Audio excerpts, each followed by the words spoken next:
नबी करीम अलैहिस्सलाम की एक हदीस है, मेरे आका ने फरमाया इन्नमा खलक़तुम लिल अबद। इसका तर्जुमा यह है कि अल्लाह ने तुम्हें हमेशा हमेशा के लिए पैदा कर दिया है। अब बज़ाहिर जब बंदा सुनता है तो उसको नहीं समझ आती इसका मतलब क्या है कि इंसान हमेशा हमेशा के लिए पैदा हो गया। अब इसकी जो वजाहत है वो क्या है कि इंसान को हमेशा हमेशा के लिए पैदा किया गया। फरमाया कि इंसान को हमेशा हमेशा के लिए जो पैदा किया गया उसका एक मतलब यह है, जरा सुनिएगा, कि इंसान अपने जहां बदल रहा है जिंदा, जहां बदल रहा है जिंदा। इसको पैदा कर दिया ना, बस अब ये जहां बदलता रहेगा। उस जहां का एक नाम है। मिसाल के तौर पर जब वो आलम अरवा में है तो उसको रूह कहा गया, वहां जिंदा है, उसका एक जहां है। फिर इसने अपनी जगह बदली तो ये बाप की पुश्त में आ गया, तो यहां पर इसका जहां बदल गया है, यहां भी जिंदा। यहां पर इसको नुत्फा कहते हैं और आजकल की बोली में स्पर्म कहते हैं। इस सूरत में ये जिंदा है, जहां बदल लिया इसने, है यहां भी जिंदा। फिर ये इंसान अपनी जगह बदलेगा तो ये जाएगा अपनी मां के पेट में। इसने जहां बदला, लेकिन वहां पर जो मां के पेट में बच्चा उसको जिनीन कहते हैं, है वहां भी जिंदा, जैसे रब की कुदरत वैसे। फिर ये जहां बदलेगा तो फिर ये दुनिया के पेट में आएगा, जैसे हम और आप हैं। ये यहां जिंदा रहेगा, है जिंदा, जहां बदल लिया। बात समझने की कोशिश करें। फिर इसको मौत आएगी, मौत का जायका चखेगा, कब्र में जाएगा, जहां बदलेगा है वहां भी जिंदा। नहीं समझ आ रही है कि नहीं आ रही? दो तीन बंदे फिर मुबैना बड़े बैठे हो, निकल के गल सुनो। फिर ये अपना जहां बदलेगा, कब्र में चल के ना एक लंबे अरसे तक वहां रह गया। फिर जहां बदलेगा ये आएगा हाशर में, मैदान माशर, वहां जिंदा होगा, वहां के माहौल के, है जिंदा, जहां बदला है। बात समझने की कोशिश करें। फिर अल्लाह की रहमत से अगर बंदा मुस्लिम और मुअद्दिब हुआ तो अल्लाह ताला इसको जन्नत अता करेगा। फिर ये जन्नत में रहेगा, है वहां भी जिंदा, पर जहां बदला है। अब हुजूर की हदीस बता रही है इन्नमा खलक़तुम लिल अबद, अल्लाह ने तुम्हें हमेशा हमेशा के लिए पैदा कर दिया। यानी पैदा कर दिया का मतलब क्या है कि अब तुम जहां बदलते रहोगे, रहना जिंदा ही है। समझ आ रही है आप हज़रात को? मौत का जायका सिर्फ चखाया गया कि यहां से वहां। अब इसलिए मौत को इंतकाल कहते हैं। इंतकाल का माना ट्रांसफर होना। पहले यहां था, अब यहां है, कब्र में है, बस सिर्फ ये ट्रांसफर हुआ है। अल्लाह खैर सल्ला, अगले जहां में गया है। और वैसे भी ये जो कब्र की जिंदगी, इसको उलमा की बोली में कहते हैं बरज़खी जिंदगी। बरज़ख पर्दे को कहते हैं। पर्दा सामने आ जाए, पहले उधर जिंदा था, अब इधर जिंदा है जिंदा। अब इस बात को अगर आप समझ गए तो कईयों के बहुत सारे मसाइल हल हो सकते हैं कि जब ये मरने वालों का ये हाल है तो आप बताएं फिर जो शुहदा होते हैं या अंबिया होते हैं, फिर अल्लाह रब्बुल इज्जत उनको कैसी बुलंद जिंदगी अता फरमाता है। यह थी पहली बात। अब आ जाइए जरा दूसरी बात आपकी खिदमत में अर्ज करूं। अल्लाह रब्बुल इज्जत फरमाता है जो शहीद है ये जिंदा है। और फिर क्या कहा? फरमाया इसको तुमने मुर्दा नहीं कहना।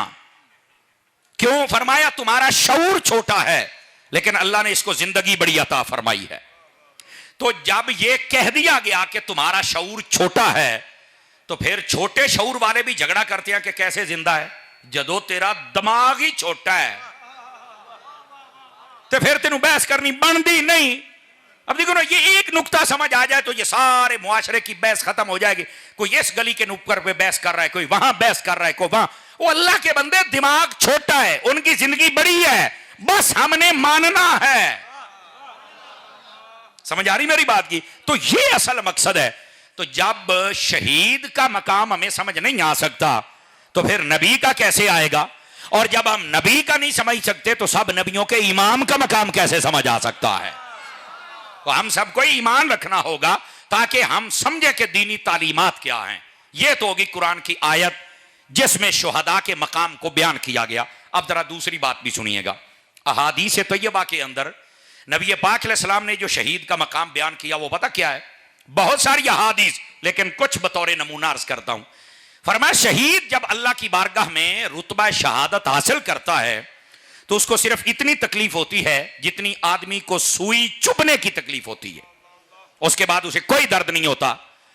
हालांकि उसके जिस्म टुकड़े कट जाते हैं और बस औकात जो दुश्मन होता है वो मुसला तक कर डालता है, सब कुछ करता है, लेकिन उसे तकलीफ नहीं होती। और फरमाया कि उसका खून का कतरा जमीन पर गिरने से पहले अल्लाह उसके सारे पिछले गुनाहों को माफ फरमा देता है। एक तकलीफ इतनी, और दूसरा गुनाह माफ। और तीसरी बात, जब शहीद अल्लाह की बारगाह में जाता है तो मेरे महबूब करीम अलैहिस्सलाम ने फरमाया, अल्लाह ताला उसे कलाम फरमाता है, मेरा रब कहता है कि तूने मुझे राजी किया और इलाही कलिमतुल हक के लिए आपकी जान का नजराना दिया, अब बता तेरी ख्वाहिश क्या है ताकि तुम्हें आज राजी किया जाए। तो वो पता शहीद क्या तलब करता है, वो कहता है बारी ताला एक मौका दोबारा दे दे कि मैं इसी तरह तेरे राह में शहीद होकर दोबारा आ जाऊं, एक मौका मुझे दे दे। और उस वक्त मेरा रब क्या फरमाता है, ला तब्दील ले कलिमातिल्लाह, अल्लाह के कलिमात बदलते नहीं। अल्लाह ने फैसला कर दिया है कि जो एक मर्तबा मौत का जायका चख लेगा किसी भी रंग में, उसे दोबारा फिर मौत नहीं दी जाएगी। उसने एक मर्तबा चख लिया। तो यह है मकाम शहीद। बल्कि यहां पर एक बात और भी आपकी खिदमत में, तवज्जो मेरी तरफ कर सकते हैं आप हजरात, दाएं बाएं देखना बंद कर दे, बिजली आ गई, लाइट आ गई, अल्लाह अल्लाह खैर सल्ला। गौर से सुने जरा, नबी पाक सल्लल्लाहु अलैहि वसल्लम आपकी अगर तालीमात को देखा जाए तो मकाम शहीद क्या है। हजरत जाबिर बिन अब्दुल्ला अंसारी रदी अल्लाह ताला अन्हो, आपके वालिद गिरामी शहीद हो गए उहद की जंग के अंदर, और आपकी बहनें ज्यादा थीं और आपके ऊपर बहुत ज्यादा कर्जा था। यह बुखारी शरीफ में रिवायत मौजूद है, जरा गौर से सुनना।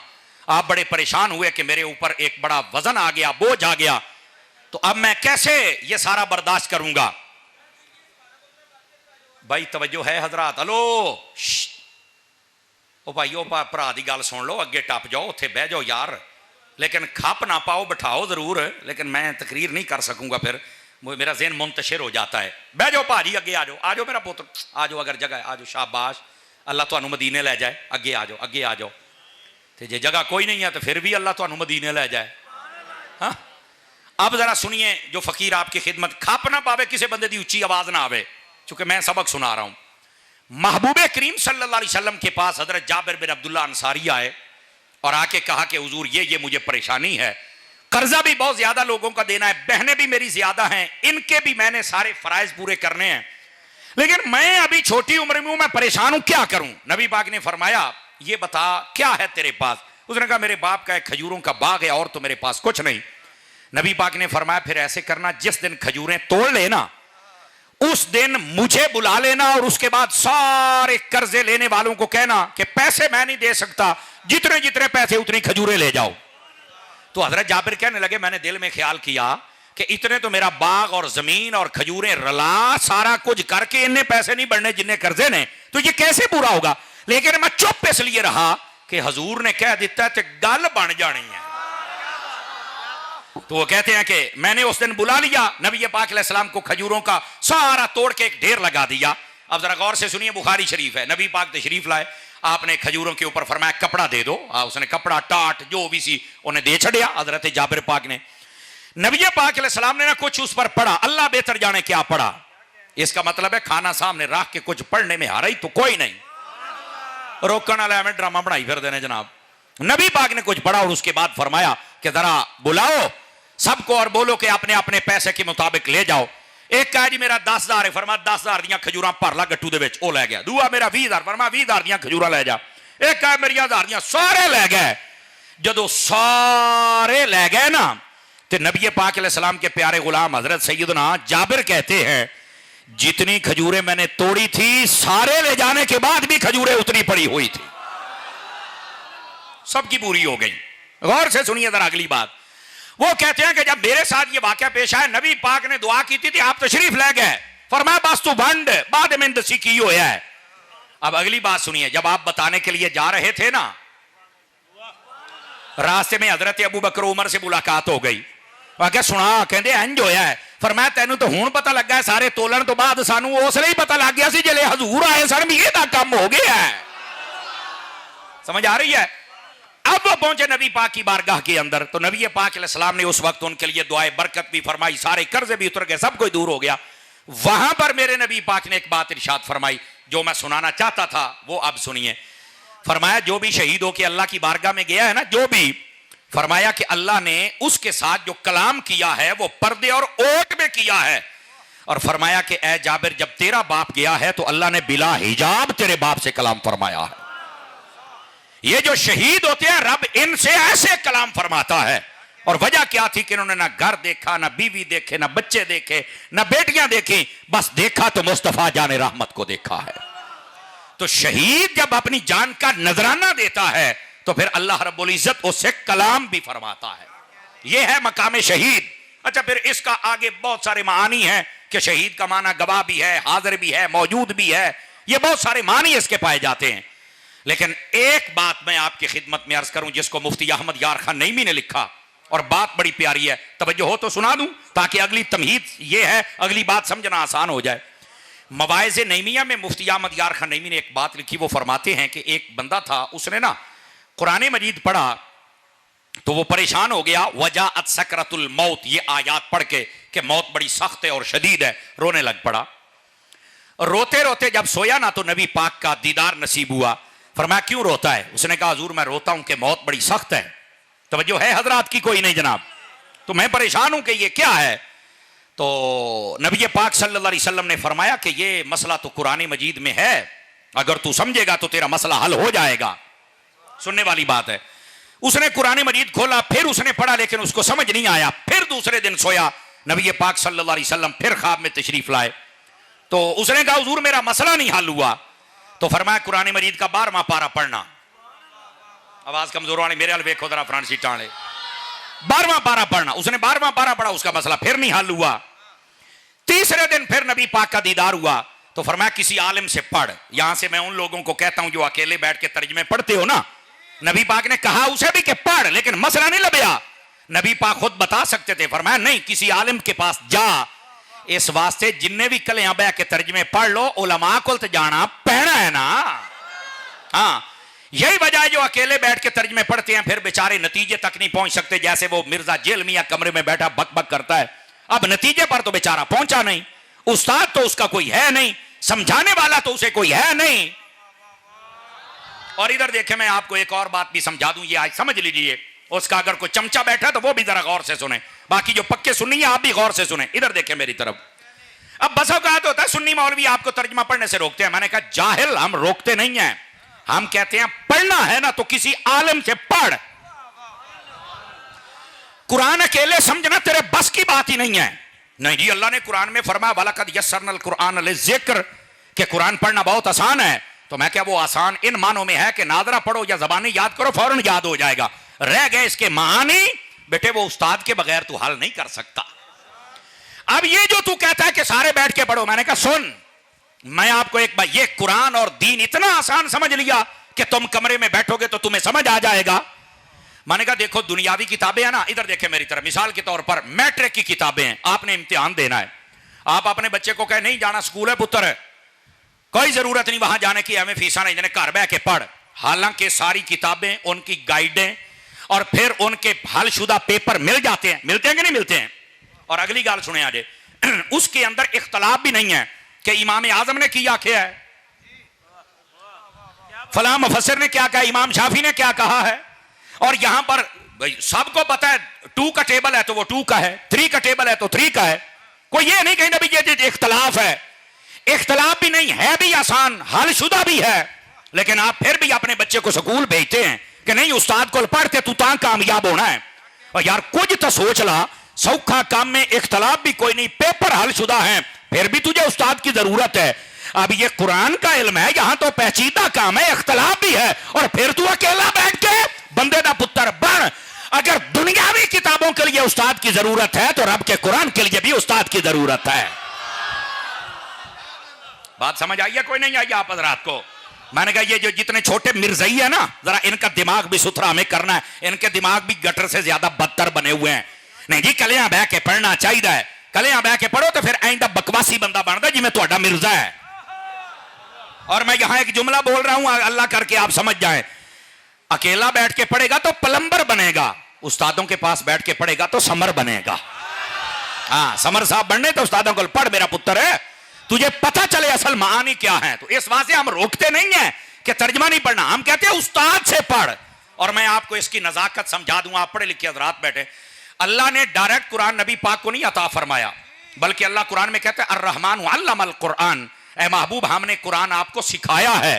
नबी पाक को भी ये नहीं कहा कि आ किताब है आप पे बैठ के पढ़ लिया जाए, समझ लिया जाए। अल्लाह ने पढ़ाया है, और जो अल्लाह ने कुरान नबी को पढ़ाया, नबी ने सहाबा को, सहाबा ने उम्मत को, उम्मत हमें पढ़ा रही है। मैंने कहा जब कुरान जिस पे नाज़िल हुआ है, जब उन्हें रब ने पढ़ाया है, तो जेल हमदे कमरे च बन्नण वाले तेनू उस्ताद पढ़ाएगा ते आएगा,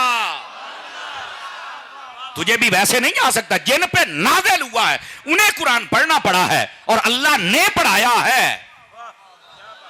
तवज्जो नहीं फरमा रहे आप हजरात, जरा बात वारदात को समझे, क्या तमाशे बनाए हुए हैं कि जानाब हर बंदे को कुरान समझ आ जाएगा। मेरा पुत्र, कुरान की है 4 आयात, इधर देखिए 4 किस्म की आयात। एक है तज़किरे वाक़यात, पहली उम्मतों के, जन्नत के, दोज़ख के, हर बंदा समझ जाता है। दूसरी आयात है मुहकमात, जिनमें अहकाम बयान हुए, आप आलिम के बगैर नहीं समझ सकते। तीसरी आयात है मुतशाबिहात, जिनमें जब तक तावील ना की जाए बंदा तर्जमा नहीं कर सकता।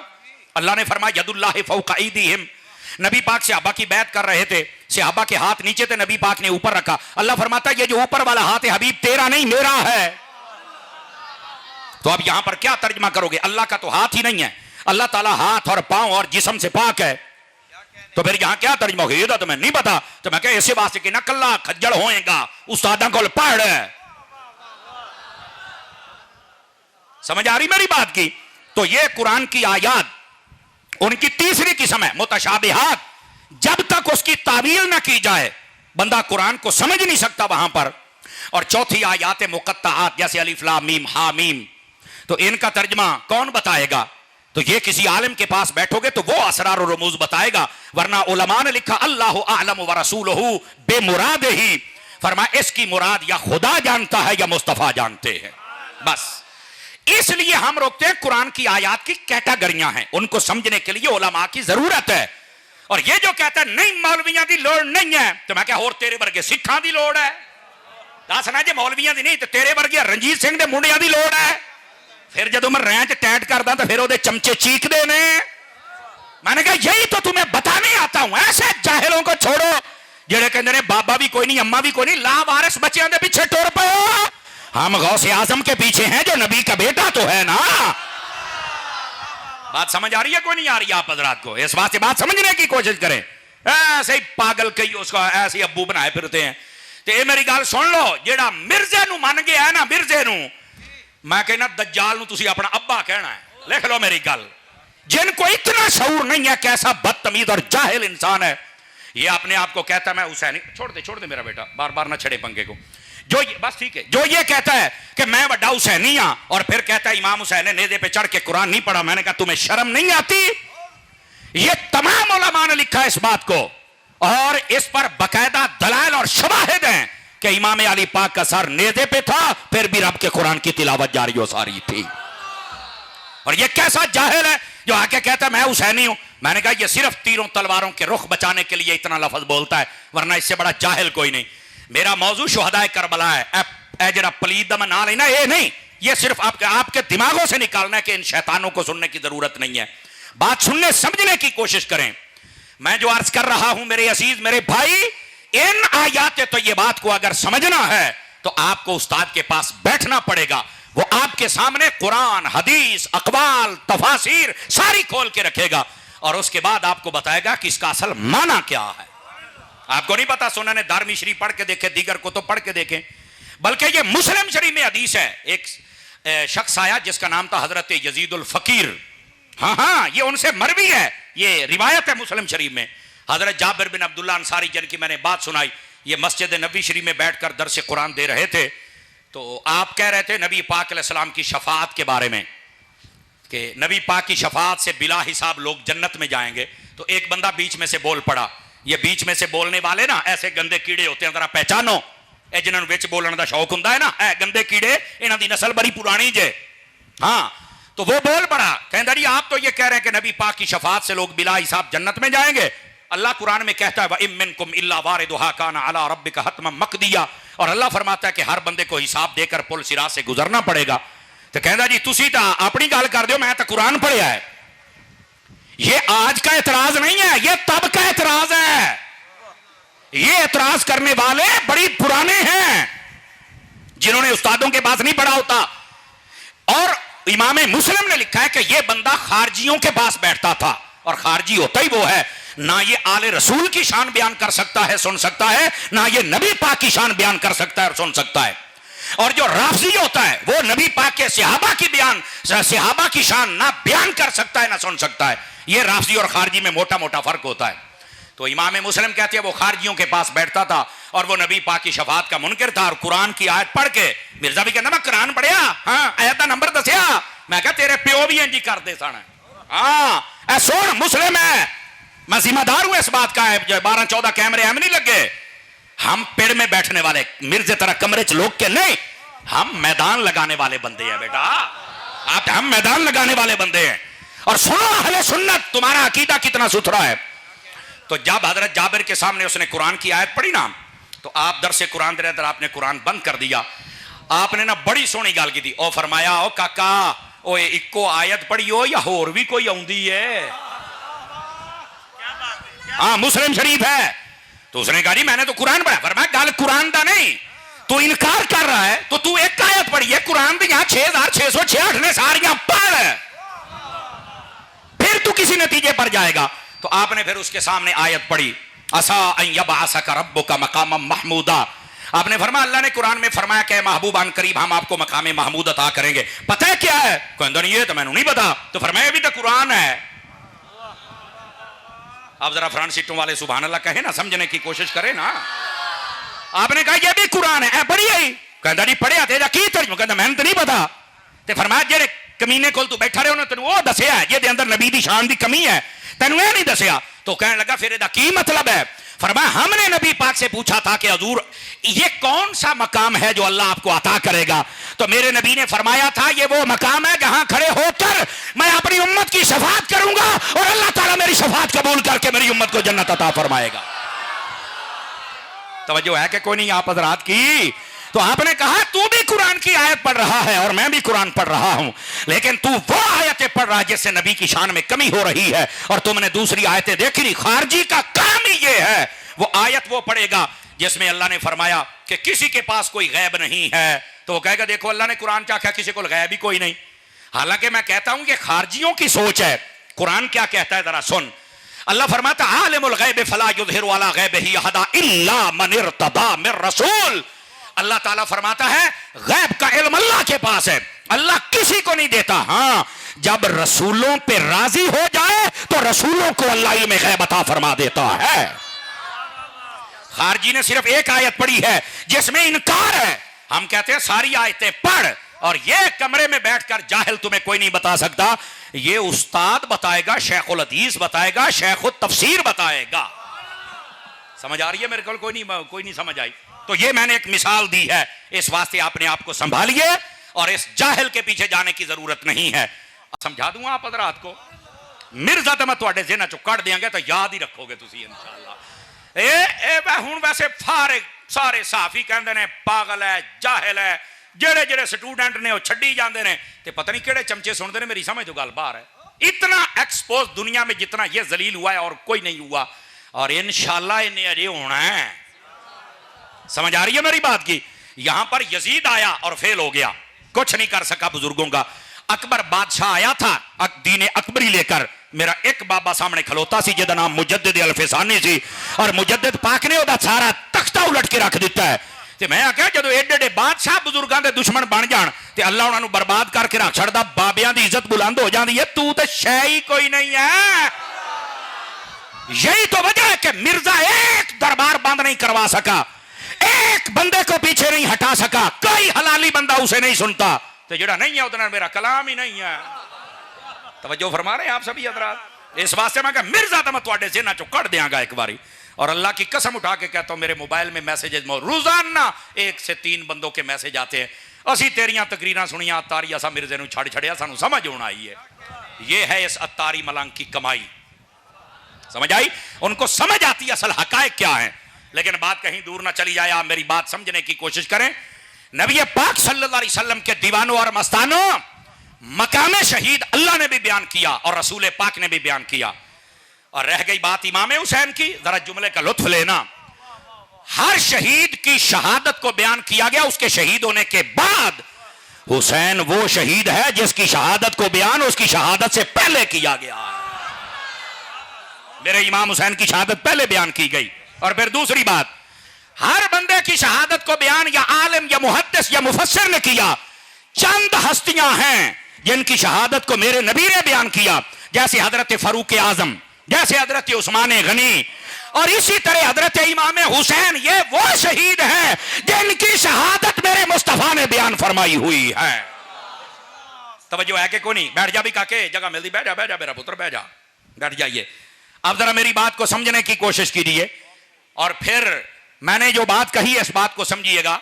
नबी पाक सल्लल्लाहु अलैहि वसल्लम आपने हजरत इमाम अली पाक के बारे में पहले फरमा दिया था कि मेरे बेटे जो हुसैन है इन्होंने शहीद होना है। समझ आ रही है? और यह भी कहा था कि मेरी उम्मत के लोग होंगे जो इनको शहीद करेंगे, कोई बाहर से आके वो नहीं करेंगे। यह नबी पाक ने पहले ही फरमा दिया था। अब जाहिर सी बात है जो शहीद कर रहे थे उनको समझना चाहिए था कि यह कत्ल का दाग हमारे ऊपर नहीं आना चाहिए, लेकिन बदनसीब थे, उनको लालच ही ऐसा दिया गया कि उनको समझ नहीं आई। वो यजीद की तरफदारी करते रहे, उनको मुस्तफा के कंधों पे बैठने वाला नजर ही नहीं आया। आज भी कई लोग हैं जो यजीद की तरफदारी करके उसको अब्बू बनाने की कोशिश करते हैं। तो मुझे याद आ गई हाजी इमरान साहब की बात, जो निगरान शूरा है दावत इस्लामी के।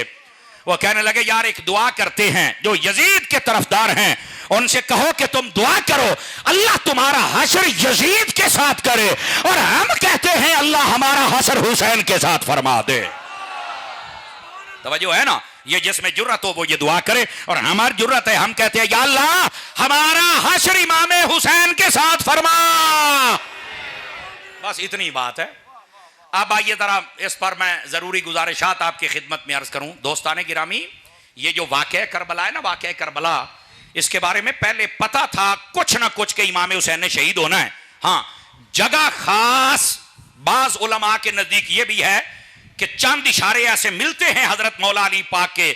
जब आप जा रहे थे सफर पर तो आपने वहां पर पड़ाव डाला, तो आपने कहा यहां पर अहले बैत के खैमे होंगे और यहां उनको शहीद किया जाएगा। हजरत मौला अली ने कुछ इशारे दिए हुए थे, याद रख लें। लेकिन इसके बावजूद यार कमाल ये है, हजरत इमाम हुसैन को पता है मैंने शहीद हो जाना है, इमाम हसन को पता है, सैयदा पाक को पता है मेरे बेटे ने शहीद होना है, मौला अली को पता है, नबी पाक को पता है, लेकिन किसी ने दुआ नहीं की कि या अल्लाह इनसे ये मुसीबत टल जाए। किसी ने दुआ नहीं फरमाई। सोचने वाली बात है ना? पता सबको है लेकिन दुआ किसी ने नहीं की। अच्छा, एक होता है दुआ ना करना, एक होता है दुआ का कहा भी किसी ने नहीं। यार रसूलल्लाह आप ही दुआ कर दें कि इमाम हुसैन पर ये जो आने वाली मुसीबत है ये टल जाए, आजमाइश टल जाए। ना ना, एक ही दुआ हो रही है, शहीद होने। जी हां, फरमाया या अल्लाह सब्र देना, इस्तिकामत और हिम्मत अता करना, सिर्फ एक दुआ हो रही है। और ये पता है, ये भी एक बहुत बड़े सवाल का जवाब है। सवाल ये है, बाज लोग यहां ये बक बक करते हैं, खारजी लोग, उन्होंने अपनी किताबों में लिखा हुआ यही तो इख्तलाफ है। और बाज लोग कहते हैं जिन्हें लिबरल किस्म के लोग होंगे ना, या मजमे में बैठे होंगे कई कॉलेजों में पढ़ने वाले, छोटे बड़े मौलवियों का इख्तलाफ होता है। मैं तो सीधा साधा मुसलमान, तू सानू डिंगा समझे है की समझे यो है की समझिया तू? हर भांडे च मुंह पाउण वालिया तू दसेगा असी कौन? अज्जा अपना काम कर, इलाज करा, और मेरे जुमले का मुल पाया जे समझ आ जाए तो ऐ जेरे कहते ना सारे कलमा पढ़ने वाले बात ठीक है, इकट्ठे हो जाए तो कोई मसला नहीं। जैसे मिर्जा जेल में और उसके लौंडे चमचे चमाटे ये कहते हैं, अब मैं क्या सुनो, तुम्हारा जनाजा तो करबला में इमाम हुसैन ने निकाल दिया। कैसे? इमाम हुसैन के सामने जो लश्कर था वो भी कलमा पढ़ता था, दाढ़ियां भी थी, नमाजें भी थी, लेकिन इमाम हुसैन ने तो ये नहीं कहा कि कलमा पढ़ते हैं तो हम एक हो जाते हैं। अल्लाह एक है, रसूल एक है, कलमा एक है, कुरान एक है, नबी एक है, काबा एक है, तो कोई नहीं, छोटे मोटे इख्तलाफ है तो हम इकट्ठे हो जाते हैं। इमाम हुसैन ने फरमाया नहीं, कलमा नहीं देखना, दाढ़ी नहीं देखनी, काबा नहीं देखना, ये देखो इनमें अदब भी है या नहीं है। उनकी जमात अलग होती है, हुसैन की जमात अलग होती है। मेरे हुसैन ने बता दिया बद मजहब इमाम हो तो पीछे नमाज। कई बंदियां ने हाथ नहीं चुके, क्यों भाई? सारे पीछे तो नहीं पढ़ दे।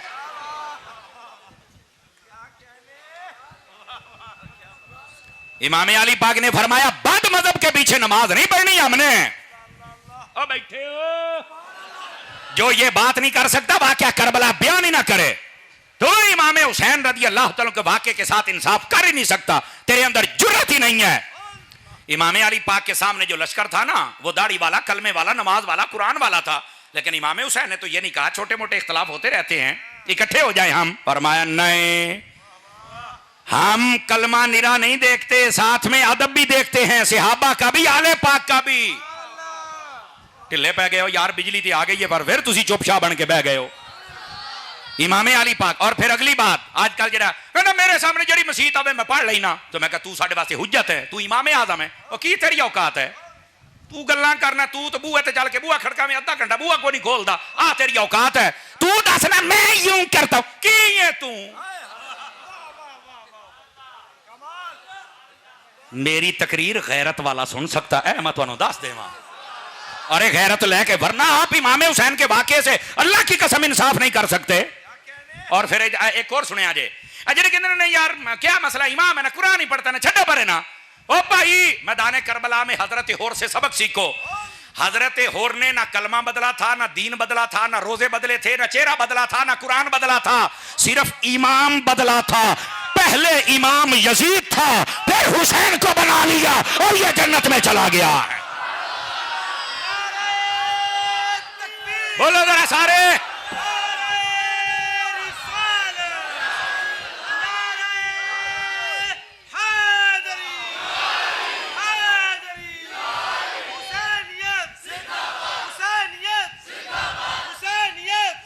तो कौन है जो कहता है कि जेड़ा भी इमाम होवे मैं पीछे पढ़ लेना, ओ जेड़ा नहीं फ्रांसी टाणे बोलो, ढिले ना पवो, जेड़ा नहीं इमाम होना ही हो चाहे। देखो ना इधर देखो, हम कहते पीछे से इमाम दे, असी दे पीछे एक दे पीछे। ये असल सवाल है, क्या सलई है कि नहीं लई? आया कि यजीद के पीछे है या हुसैन के पीछे है? तो यार वाकया करबला ने हमारे सारे मसले हल किए, और साडे लोगों को समझ ना आवे तो वक्री गल। और साडे कई मौलवी ऐसे कलाम भी नहीं ना कर दे, पता नहीं क्या क्या मसला है। खुल के इस कौम नूं दसो, कबर च नहीं जाना तुसी, इन्हां दस के जाओ मसला क्या है। हो सकता है ये हक बयानी तुम्हारी बख्शिश का समा बन जाए। इस वास्ते ये मसला ये है। और जो मैं बात अर्ज कर रहा था जरा उसको समझिएगा, फिर आता हूं। जरा इमाम हुसैन की शान सुराणिया को भी सुन दियो, कभी बेसुरे नूं सुन के वेख, लगे पता है इंशाअल्लाह चस आएगी। गिरामी कदर हजरात, सवाल ये है, वो कहते हैं जी तुम कहते हो हजरत अली मुश्किल कुशा हैं, नबी पाक हमारी मदद करते हैं, हमारा ये अकीदा है, अल्लाह की अता से मदद करते हैं, हमारा ये अकीदा है, ये यार अल्लाह की अता से, अल्लाह उनको इजाजत दे तो वो करते हैं, ना दे तो वो नहीं करते, हमारा ये अकीदा है। तवज्जो है ना? अब कहते हैं अगर हजरत अली मुश्किल कुशा हैं, वो तो करबला दे विच अपने बेटे की मुश्किल हल नहीं कर सके, तो तुहाडी की करनगे? ऐसी बातें सुन के कई बंदे वैसे ही कहते हैं, आ नहीं जी तुहाडे अकीदे गंदी, असीं तुहाडे नाल गल ही नहीं करते। मैंने कहा बेटा ये जवाब नहीं, उन्होंने जवाब दे। समझ आ रही है ना? और उन्होंने घर छड़ के आ जड़ा है बकवास की थी, उन्होंने दस भाई असल मसला क्या है। और आइए जरा इसका जवाब मैं आपकी खिदमत में अर्ज करूं। मैंने कहा ये तो कहा जाता है कि हजरत इमाम हुसैन रज़ी अल्लाह तआला अन्हु आप मैदान करबला में थे तो वहां कोई नहीं गया। मैंने कहा मैं तुम्हें साबित करूंगा, अगर मिशकात शरीफ में हदीस ना हो जो चोर की सजा मेरी, इधर मेरी तरफ देखिए। और बहुत सारे आइम्मा ने लिखा, जिस दिन 10 मुहर्रम थी, हजरत उम्मे सलमा मदीना शरीफ में सोई हुई थी, नबी पाक ख्वाब में आए तो देखा कि बाल मुबारक अपनी जगह से आगे पीछे हैं और मिट्टी चूम रही है नबी पाक के बालों को। तो आपने पूछा या रसूलल्लाह ये आपकी हालत कैसी है? तो मेरे नबी ने फरमाया मैं करबला से आया हूं और वहां पर हुसैन को शहीद कर दिया गया। तू कहना उथे गया कोई नहीं, मिशकात दी हदीस दसी है नबी उथे सन। तो पहले तो ये हदीस है, जवाब कौन देगा? ये तो मैनू नहीं पता। मैं क्या पता हुंदा ते सुननी ना हुंदा। तो ये हदीस बताती। दूसरी बात ये कहना कि वो वहां मदद ना कर सके, मैं क्या सुन, असल इसका जवाब ये है मदद तो उस वेले होनी चाहिए जे पता लगा सी। इमाम हुसैन के पैदा होते ही पता लग गया था तो नबी पाक दुआ कर देते ना कि या अल्लाह इनसे आजमाइश टल जाए। नबी ने दुआ की थी नहीं, तो मैं क्या फिर नबी ने उसले मदद नहीं की थी, ਇਹਦਾ ਕੀ मतलब है? ये तो नहीं मैंने पता। मैं क्या ऐ तेरे दिमाग चो गंद करना है। नबी पाक को पता चल गया, लेकिन आपने ये दुआ नहीं की कि आजमाइश टल जाए, बल्कि आपको पता था ये इम्तिहान है और इम्तिहान टलने की दुआएं वो करते हैं। काश के मैं जुमला समझा पाऊं जरा वाला वाले आज को। इम्तिहान टलने की दुआएं वो करते हैं जिनका बच्चा निकम्मा होता है, नालायक होता है, जाहिल होता है, अहमक होता है, बेवकूफ होता है। वो तरले करते हैं कि इम्तिहान ना हो, हमारा बेटा कहीं फेल ना हो जाए। और जिनका बच्चा हुसैन जैसा होता है वो टलने की दुआ नहीं करते, वो कहते हैं इम्तिहान लिया जाए, हमारा बेटा इम्तिहान दे के दिखाएगा।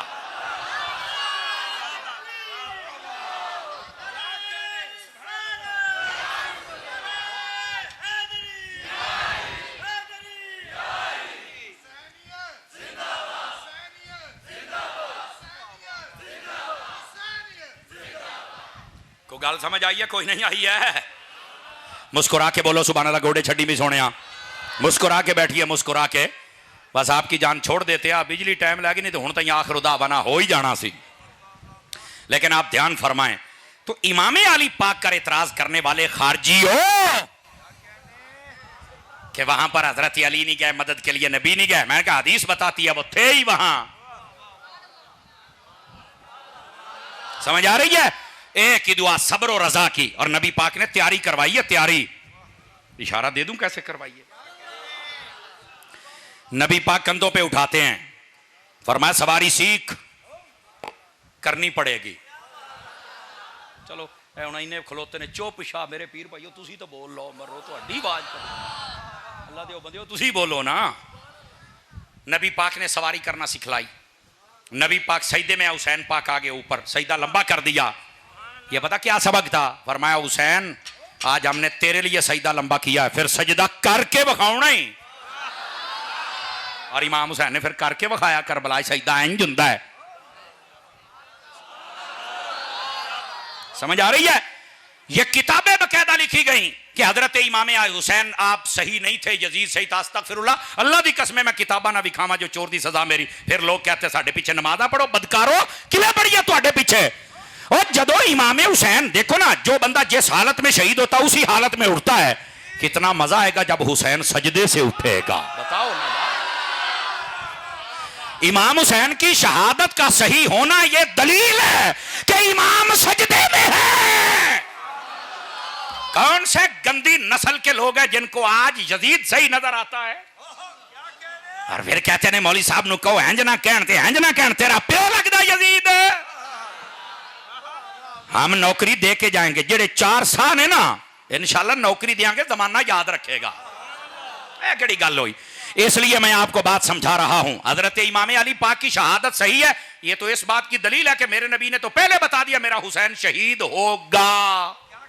तो जब नबी ने पहले खबर दे दी, नबी की खबर तो झूठी नहीं ना हो सकती। तो इस बात को समझे आप हजरात। और लोगों को आज भी यजीद अब्बू बनाना अच्छा लगता है। बना भाई बना, हम तो गुलामे हुसैन हैं। और फिर अगली बात भी समझिएगा जरा। नबी पाक सल्लल्लाहु अलैहि वसल्लम आपके प्यारे नवासे हजरत इमाम हुसैन रदी अल्लाह तआला, आखिर ये इख्तलाफ क्या बना कि ये शहीद होना पड़ा? आखिर वजह क्या थी यार? वन निकाती एजेंडा था इमाम हुसैन का। क्या मैंने कहा? वन निकाती एजेंडा। आप कहेंगे वो क्या था? यजीद जब तख्त नशीन हुआ तो उसने पैगाम भेजा कि मेरी बैत करो। 4 बंदे थे, 4। एक हजरत इमाम हुसैन पाक, दूसरे हजरत अब्दुल्ला बिन अब्बास, तीसरे अब्दुल्ला बिन जुबैर, चौथे अब्दुल्ला बिन उमर, उबादला सलासा और एक इमाम हुसैन। 4 बंदे। इन्होंने आपस में मशवरा किया तो जवाब यह दिया कि हमें पता चला कि यजीद के कुछ करतूत अच्छे नहीं है, अपने सही कर ले, हिमायत हो जाएगी। वन निकाती एजेंडा वो ये था कि हुक्मरान अच्छा होना चाहिए, बस। बाद लोग इमाम हुसैन पर इल्जाम लगाते हैं, और ये खारजी लोग हैं जो कहते हैं कि इमाम हुसैन को इक्तदार चाहिए था। मैंने कहा वैसे इक्तदार की ख्वाहिश करना कोई बुरी बात नहीं इमाम के लिए, और अगर इमाम जैसा बंदा इक्तदार में आ जाता तो आज दुनिया का नक्शा कुछ और होता। समझ आ रही है? लेकिन यहां पर इमाम हुसैन की इक्तदार की तलब नहीं थी। आप चाह रहे थे कि जो इक्तदार में है वो बंदा सही हो। मेरा ख्याल थक गए ने, जड़ा लिया, थक गए ने। इस बात को जरा समझने की कोशिश करें। वन निकाती एजेंडा, हुक्मरान सही होना चाहिए। ये है फिक्र हुसैन, ये है पैगाम हुसैन। इमाम हुसैन ने तो कहा था हुक्मरान अच्छा होना चाहिए, तां मैं उसकी हिमायत करनी है, तो जेदी तुसी हिमायत कर दियो बंदे चंगे ने। ओ फड़े गए जी, अरे चुप, फंस गए ना। आप जहां जहां मोहर लगाते हैं ना, मोहर लगाने के बाद जरा अपने दिल से पूछना, कब्र में मैं जवाब दे दूंगा कि मैंने किसको वोट दिया है। कभी तो निजाम मुस्तफा को सपोर्ट कर दो यार, कभी तो कर दो निजाम मुस्तफा को। इस गंदे निजाम को सपोर्ट करते हो जिसमें ना बिजली के यूनिट का कोई हिसाब है, तो ना चीनी का पता लगता किधरों आउंदी ते किहड़ी जांदी पई है, ना कणकां दा पता लगता है, ते ना तुहाडे तेल ते पेट्रोल दा पता लगता है, ते रोंदे फिरदे एहतजाज करदे हो, कदी मास्टर ते कदी डॉक्टर ते कदी ताजर ते कदी जिमीदार कहंदे ने कणक दा रेट 2000 करके ना जुल्म कीता है। ओए अजे तुहाडे मुंह खोड़ियां काका और लाइना दे नारे। काम तब बनेगा जब मुस्तफा का दीन तख्त पे आ जाएगा। लिख लो मेरी बात, और नारे लाओ इन्हां दे, और लाओ खैर नाल। हमसे कई मरतबा पूछा जाता तो अड्डा वोट केदा है, मैं कहा तेनू कोई नहीं पता, साड़ियां तकरीरां तेनू कोई नहीं समझ आउंदी। हमारा वोट या हुसैन का है या खादिम हुसैन का है।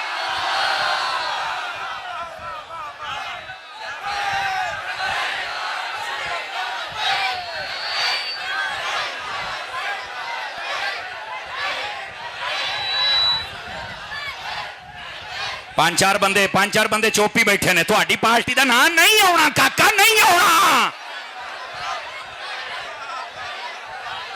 जज़ाकल्लाह, अल्लाह आपको बरकत दे। चेहरे पढ़िया करो, चेहरे। हाँ सुनो सुनो सुनो, जो फकीर आपकी खिदमत में बात करे, इस बात को समझने की कोशिश करो। अजीज़ान मुकर्रम, बात जो आपकी खिदमत में कह रहा हूं, हजरत इमाम पाक ने फरमाया जो गंदा हुक्मरान है, आज जिन्नी चास नाल बोले हो ना, इस तो उच्चा बोलोगे तो तकरीर करांगा, नहीं तो मैं छड़ के टुर जाऊंगा। मैं तुम पहलों दसदा पिया, पहलों दसदा गल बंड आईंदी करन लगिया। फिक्रे हुसैन है।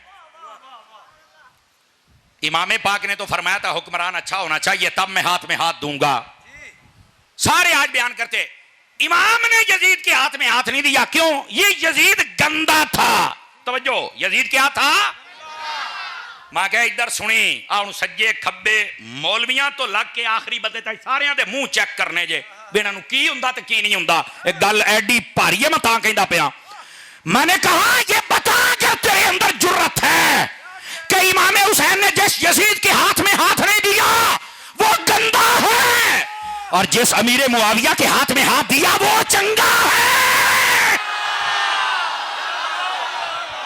हाय हाय हाय हाय हाय हाय, नारे सारे बोलो, नारे हैदरी। हर सहाबिये नबी, हर सहाबिये नबी, हर सहाबिये नबी। और बाजी बंदे भी पछाणो, हजरत मेरे मुआविया का नाम है, ढिड च दर्दां हुंदियां ने। 20 साल तक अली के बच्चों की सुलह रही है, 20 साल तक, समझ आई? और 20 साल तक कोई मसला नहीं, आपस में प्यार मोहब्बत से चल रहे हैं। और सबसे बड़ा नजराना जो इमाम हसन हुसैन की खिदमत में पेश किया वो हजरत अमीर मुआविया ने पेश फरमाया था। सबसे बड़ा नजराना, याद रख लें, इतना नजराना आप पेश किया करते थे। तो मैंने कहा 20 साल तक हजरत इमाम हसन हुसैन को कोई मसला नहीं रहा, तो हमें भी कोई मसला नहीं, चूंकि हम अली के बच्चों के पीछे खड़े हैं। एंज भाई अली दे बछड़े हो, जन्नत दे बादशाह हो, तुहाडी सुलह हो गई है अमीर मुआविया नाल, ते साडी भी हो गई है। तो जे तुहाडी लड़ाई हो गई है यजीद दे नाल, ते साडी भी हो गई है। और मेरे जुमले दा मुल पावी मुल, इत्थे भी ढिला बोलिया तो तकरीर छड़ देंगा। मैं शोरकोट तकरीर पिया करा तो उत्थे आ गया हजरत सुल्तान बाहू दरबार के करीब बारू शरीफ वाले पीर। मैनू कहते समर साहब जांदा जा, मैं तकरीर मुका के निकलता पाया। मैनू कहते जांदे जांदे दस दे भैया, कई लोग हजरत अमीर मुआविया की सुलह नूं नहीं मानते जिहड़ी हजरत इमाम हसन दे नाल है, ते इहदा कोई तरीका दसना भी क्यों नहीं मानते। मैं क्या पीर साहब मैनू लमियां दा नहीं पता, हसन हुसैन है जन्नत के सरदार, ते सरदारां दे फैसले मुसलियां नूं समझ नहीं आउंदे।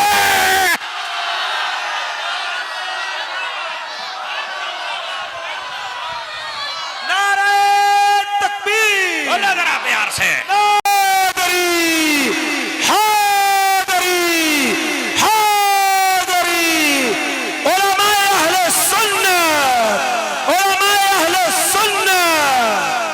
तवज्जो है कि कोई नहीं है, को स्वाद आया कि नहीं आया?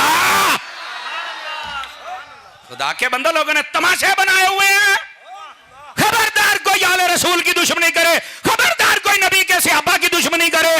हम आले रसूल को भी 2 4 5 10 तक नहीं मानते, हम आला हजरत के गुलाम हैं। आला हजरत ने कहा जब नबी की औलाद को मानना है 2 4 5 10 नहीं, ये कहो तेरी नस्ल पाक में है। बच्चा बच्चा नूर का आका तू है ने नूर, तेरा सब घराना इंज नबी दी औलाद नु मन। और जब नबी के सहाबा की बात आए ना तो फिर तारीख दे वर्के ना पट, फिर अपने बुजुर्गों के पीछे खलो। अब समझ आई है कोई नहीं आई आप हजरात को? फिक्रे हुसैन का पहला नुक्ता, और थक तो नहीं गए? हाँ वैसे ये दूसरा था, पहला इमामत वाला भी सुनाया है। अब ये दूसरा नुक्ता था, गलत हुक्मरान के हाथ में हाथ नहीं देना, बयात नहीं करनी, वोट नहीं देना। और दूसरा, जिसकी हिमायत शहजादों जन्नत के शहजादों ने इन नूरजादों ने कर दी थी वो सही है, और जिसकी नहीं की वो गलत है। आज असल वंड सौ नसन भजन राफजी पुठे सीधे होन, तारी दा एक जुमला ना ते वट कड़ के रख देगा जनाब। फर्क ना हो फिर गल करे जे, अंदर कोड़ हो तो फिर मसला ही कोई नहीं, फिर तो मसला ही कोई नहीं। आ जाओ अगली बात अर्ज करूं। हजरत इमाम हुसैन मदीना छोड़ा, मक्के आ गए। मक्के में सहाबा कराम ने आपको वेलकम किया। 4 महीने तकरीबन 8 दिन तक आप मक्के में रहे। वो बैठे हो, तकरीबन 4 महीने तक आप मक्के में रहे। ऐसे हुण जुमला सुन जरा कहते ना करबला में आल गई है सहाबा नहीं गए, किथे सन? मैं क्या उरे आ तेन दसा किथे सन? उरा नेड़े आ तेन दसा सहाबा किथे सन? सहाबा कराम थे मक्का में और मदीना में। मदीना में भी इमाम हुसैन की हिफाजत सहाबा ने की है, जुमला सुनिया जाए। और मक्का में भी 4 महीने तक हिफाजत सहाबा ने की है, वेलकम किया है, मेहमान बना के रखा है। सुबह दोपहर शाम का खिदमत जो जी वो भी सहाबा ने की है। मजाल है जे कोई आप दा वाल भी विंगा कर जाए। मैं कह ऐने सहाबा जड़े हुसैन दे नेड़े किसी को आउण दिंदे ही नहीं, दुश्मन नेड़े नहीं लगन दिता। और सुनना सुनना जरा, इमाम हुसैन ने मदीना छोड़ा क्यों? कि लड़ाई ना हो जाए। मक्का छोड़ा क्यों? लड़ाई ना हो जाए। कूफा जब पहुंचने लगे तो रास्ते में रास्ता रोक लिया गया, इमाम ने लड़ाई नहीं की। पता चला कि मुस्लिम बिन अकील शहीद हो गए, लड़ाई नहीं की। 10 मुहर्रम का दिन चढ़ गया, 3 दिन का पानी बंद है, लड़ाई नहीं की। पहला तीर इमाम हुसैन ने नहीं पीका, लड़ाई नहीं की। क्यों? हुसैन अमन का नाम है। हुसैन किसका नाम है? अमन का नाम। मेरे हुसैन ने लड़ाई नहीं की, मैं आपको बता रहा हूं। पहला तीर जब अमर बिन साद ने फेंका ना तो आपने कहा या अल्लाह तेरा शुक्र है, ना मैं लड़ाई चाहता था ना मैंने की है, और इब्तदा इन्होंने की है। इमाम हुसैन तो अमन का नाम है। पता चला हुसैन का जलसा हो तो अमन जाना चाहिए है। इमाम हुसैन का जलसा होता है, कोई सहाबा के खिलाफ बातें, कोई अहले बैत के खिलाफ बातें। मैं क्या बंदे बनो, तवज्जो मेरी तरफ भाई, खबरदार कोई नबी पाक के सहाबा और अहले बैत के खिलाफ बात करे। जलसा इमाम हुसैन का है तो जिक्र भी इमाम हुसैन का कर, हकायक बता, इतराजों के जवाब दे, पता चले कोई बंदा सहाबा और अहले बैत का दिफा कर रहा है। अब ये जो कहते हैं सहाबा कहां थे, इधर देखें भाईजान। पहली बात यह है कि यह वाकया नबी पाक के पर्दा करने से 50 सालों के बाद पेश आया है। कितने सालों के बाद?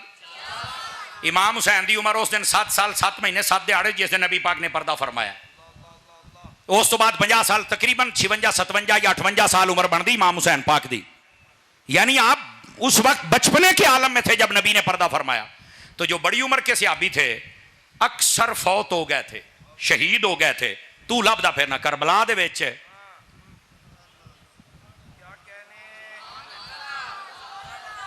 ओ हकीकत अपड़ो सोनियो, हकीकत अपड़ो।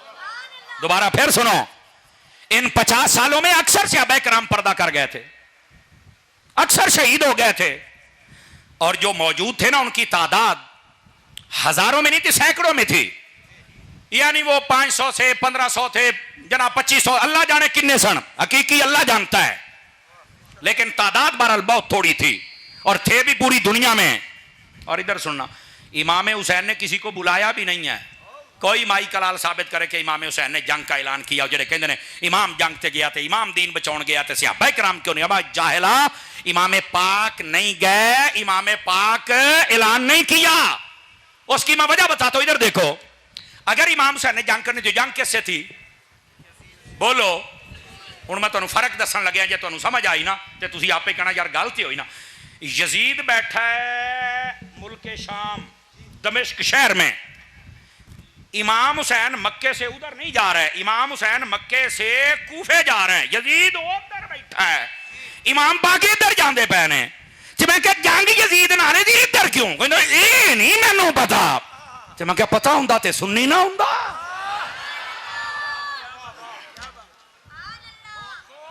पॉइंट समझा आप हज़रात ने? पहली बात। दूसरी बात, जंग की जाती है वहां जहां बंदे की पोजीशन मजबूत हो। इमाम हुसैन की पोजीशन सबसे ज्यादा मजबूत या मक्के थी या मदीने थी, तो आपने यहां ऐलान तो नहीं किया।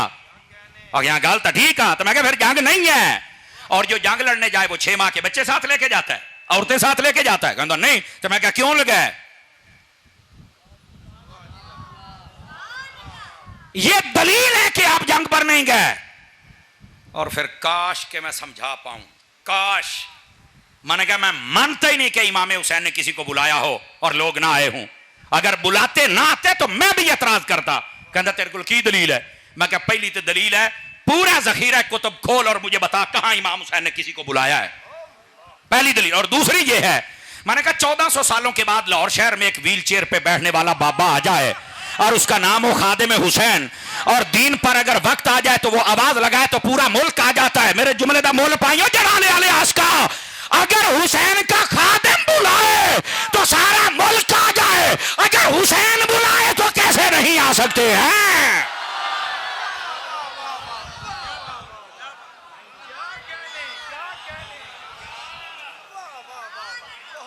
को तवज्जो है कि कोई नहीं है? ये दलील है मेरे पास, कोई इसका तोड़ करके दिखाए। कहता कोई नहीं। तो मैं क्या जे खादिम हुसैन वास्ते लोगों की इन्नी गैरत है तो हुसैन वास्ते किथे सी? ये तो सहाबा और अहले बैत तमाम पे एतराज है। इसलिए ये दलील है कि इमाम हुसैन ने किसी को बुलाया।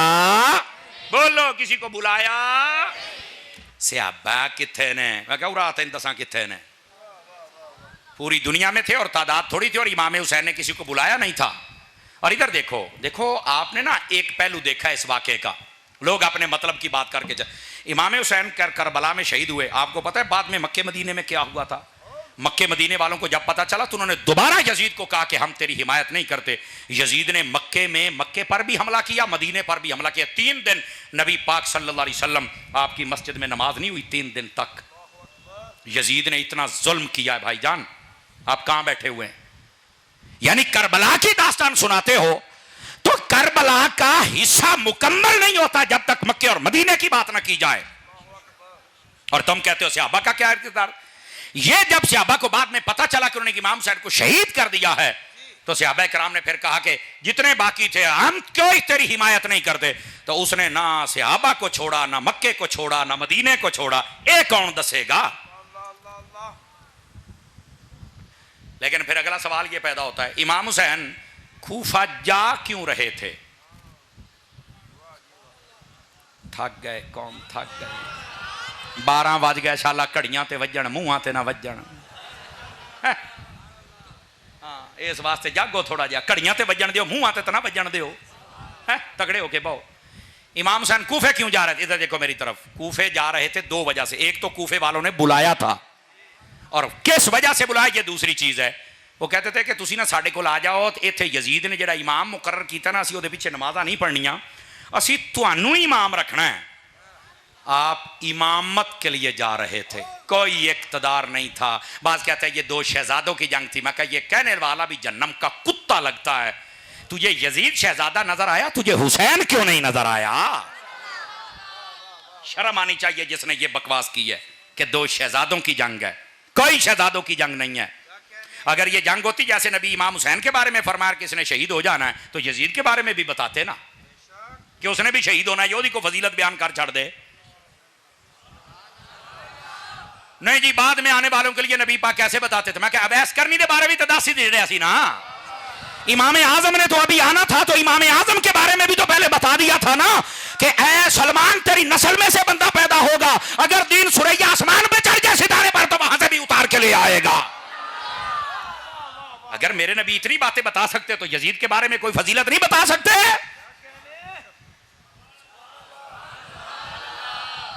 और बाज कहते हैं यजीद तो मैदान करबला में था नहीं, तो ऐसे ही मुजरिम क्यों कहते हो? मैंने कहा जिन्ना भी अब्बे नू बचाला नहीं हो बचना, अब्बा नहीं बचना, ओए वड्या मुंडिया नहीं बचना, यकीन कर नहीं बचना। इधर सुनो, क्यों? दौरे हुकूमत जिसका हो ना जी, उससे सवाल होता है कि एडा जुल्म होया दा की। इधर देखो, अव्वल तो हमारी किताबों के अंदर यह बात मौजूद है कि यजीद ने हुक्म दिया था। समझ आ रही है? ये बात मौजूद है। और अगर कोई नहीं मानता कि नहीं उन्होंने नहीं सी पता, मैं कहा चलो इन्ना कब्बा बचा, अगे आ, तेरे अब्बे नू मैं थल्ले ले आउणा है, तू वेखी सही होने आउंदा। मैंने कहा जब ये शहीद होके काफिला उधर पहुंचा तो यजीद ने इमाम हुसैन के चेहरे पर और गर्दन पे छड़ी क्यों मारी थी? इसका जवाब कौन देगा? और अगर तू कहे कि यह भी एक तारीखी बात है तो चलो इससे अगला जवाब कौन देगा? इमाम हुसैन के कत्ल करने वालों को यजीद का हक बनता था कि उनसे बदला लेता कि जो मैं नहीं आख्या एडी वड्डी हस्ती नूं तुसीं मारिया है, मैं तुहानूं सारियां नूं कत्ल करांगा, बदला लवांगा, किसास लवांगा, दीयत लवांगा, किसी को लईए पुत्र मैं तेरे अब्बे नूं थल्ले लियावांगा, तू देखी सही होगा। दो जवाब। ओ यजीदिया, ये हुसैनी बैठे हैं, यजीदियों से सवाल करे, बता यजीद ने किसी बदला लिया? चुप।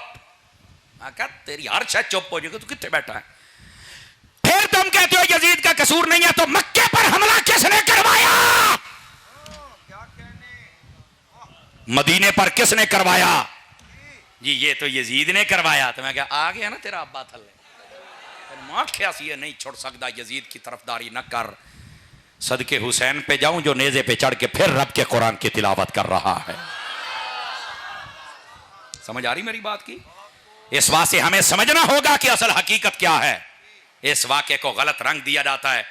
और इमाम पाक की इतनी बड़ी अजीम कुर्बानी जो सब्र और रजा की कुर्बानी थी, ना इक्तदार की जंग है और ना ही ये जंग थी आप इमामत के लिए जा रहे थे।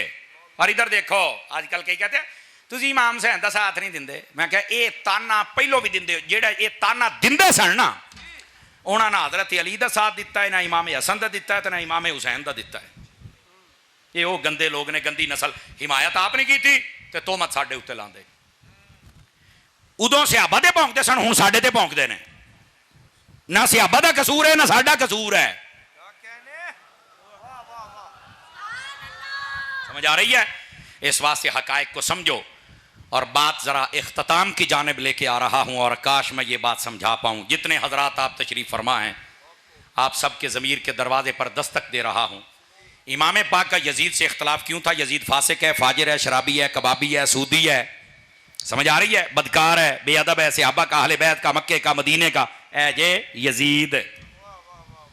दूसरी तरफ हुसैनियत है, नमाज है, सजदा है, पर्दा है, सब्र है, अदब है, अमन है। मट्ठे पै गए हो यार।